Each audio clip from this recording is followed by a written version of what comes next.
Mr. Wilson, one question I have is, China, there's so many religions. What's a good way to memorize them all? I can't seem to. Well, there are a number, but they're not a tremendously large numbers. I would try to look at them chronologically, I think. The very first Chinese religion, stretching all the way back, maybe as much as 7,000 or 8,000 years, is animism. It shows up a lot of places in the world. It's a belief that there's a God in the mountains, there's a God in the stream, there's a God in barnyard animals. And we saw that, or we will see that in one of the videos that I'm going to show, one of the little strips I'll show in class. That's the first. Then the next, logically, is Confucius. Now, Confucius comes along, and it's important to remember about Confucius. Confucius doesn't say he knows whether there's a God or not. Okay. He doesn't know whether there's life after death.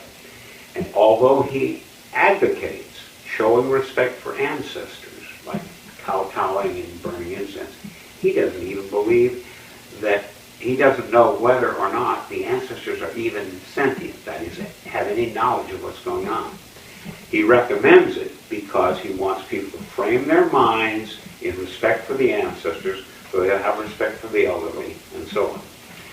A contemporary of Confucius, roughly speaking, was Lao Tzu, who's the philosopher behind Taoism, or the way. Tao, or Tao, means way. And his idea is about harmony. Confucius has harmony among people, but he has harmony between humans and nature. That would be the third. Those would operate for the first 500 or 600 years of a unified China. In the middle of the Han Dynasty, the first missionaries, I suppose you'd call them, came from India. And they brought with it not Hinduism, but Buddhism. So we're going through Confucianism, Taoism, Buddhism. And Buddhism is a good example of how blended religions. Not every part of Buddhism was taken, but it was another religion. And it shares with animism having a lot of gods. So you add to the god in the river, the god in the mountain, you have a god who takes care of poor people, Gaian. And you have another one who fights battles to defend Buddha, and you have Buddha. There's a lot of little gods, so you're just adding gods to the animistic gods that are there. Then, I will argue that Islam, which is in the Turkish part of the country, becomes a Chinese religion. Certainly it's practiced in China. And I will argue that Christianity is there in China. We have a video showing a Roman Catholic who's also a traditional doctor. So that's there. And then I will argue that atheism under the communist system can also be regarded as a religion in China. And agnosticism is easy because that's most like Confucius. So those are a sample. And there may even be others that can be added somewhere else, but those are the ones that I would focus on. And so if you run through it chronologically, it may help you to organize them. Okay. Professor Wilson, I have a concept that I struggle with, which is sacrism. How does that affect Chinese religions? It's a very important question, Chris. Syncretism is a blending of religious thoughts. It is made possible, I believe, because of Confucianism.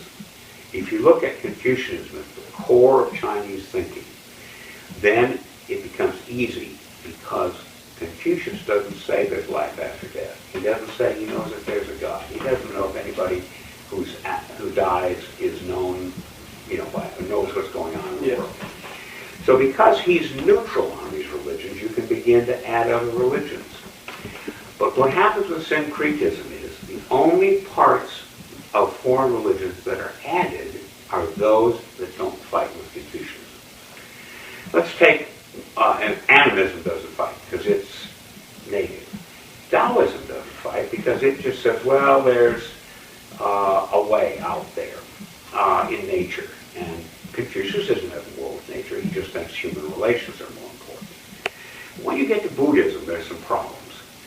Most of the Buddhist beliefs center on reincarnation, which means that if you're a good person, you come back as a higher ranked person. If you're a bad person, you come back as a lower ranked person. Or if you're really bad, you come back as an animal of some kind. Okay? Well, that doesn't work at all in China because of the belief in the protection of ancestors. You can't say, well, my great-grandfather died, he came back as a cockroach, because then, of course, he couldn't have fathered my grandmother, that sort of thing. Yes. Yeah. So the Chinese changed that. They changed that belief into pure land. All the spirits go up, they stay spirits, and then they come back as other humans. Another thing is monasteries. That's a little troubling for the Chinese because they have people. The thesis is that your son has to create another child, so there's another generation of sons in particular to carry on.